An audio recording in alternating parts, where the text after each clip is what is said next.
Pure authentic ইলিশ মাছের স্বাদ পেতে এভাবে এই রান্নাটা অবশ্যই ট্রাই করবেন।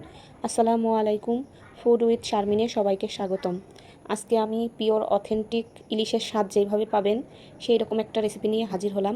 এখানে মাছগুলোকে কেটে ধুয়ে পরিষ্কার করে এর মধ্যে আমি হলুদের গুঁড়া, লবণ এবং শুকনো মরিচের গুঁড়া আর সাদা সরিষা বাটা দিয়ে ভালোভাবে ইলিশ মাছটাকে মাখিয়ে কিছুক্ষণ ম্যারিনেট করে রেখে দিব। একটা কড়াইতে সাদা তেল গরম করে এতে পেঁয়াজ কুচি দিব। পেঁয়াজগুলোকে হালকা বাদামি একটু ভেজে আমি এর উপরে ইলিশ মাছের পিসগুলোকে বসিয়ে দিব। মনে রাখবেন কড়াইটা অবশ্যই আগে থেকে ভালোভাবে গরম করে নেবেন, তাহলে মাছগুলো লেগে যাবে না আর ভেঙেও যাবে না। আমার এই রেসিপিটা আপনাদের অবশ্যই ভালো লাগবে, আমি 100% গ্যারান্টি দিয়ে বলতে পারি। এরকম একটা রেসিপি হলে আপনার অন্য কোনো সাইড ডিশের প্রয়োজন হবে না। এক পিস ইলিশ মাছ দিয়েই আপনি অনায়াসে এক প্লেট ভাত খেয়ে ফেলতে পারেন। আর সাথে যদি থাকে এক টুকরো লেবু, তাহলে তো কথাই হবে না।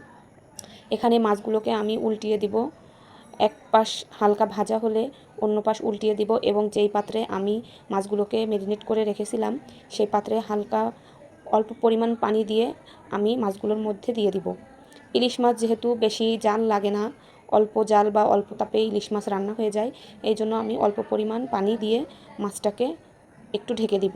ইলিশ মাছে আপনি যত মশলা কম দিবেন ততই ইলিশ মাছের ঘ্রাণ অটুট থাকবে এবং খেতেও অনেক টেস্ট লাগবে।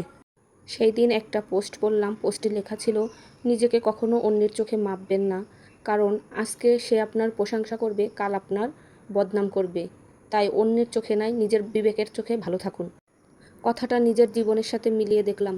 আসলে এই সমস্ত টক্সিক মানুষ আপনার জীবনে ভালো কিছু এনে দেবে না, খারাপ কিছু ছাড়া। এই যে আমার রান্নার ফাইনাল লুক, কতটা লোভনীয় লাগছে, মাশাল্লাহ মাশাল্লাহ, খেতেও অনেক মজা। আমার রান্নাগুলো যদি আপনাদের ভালো লেগে থাকে অবশ্যই লাইক, কমেন্ট, শেয়ার করবেন। আল্লাহ হাফেজ।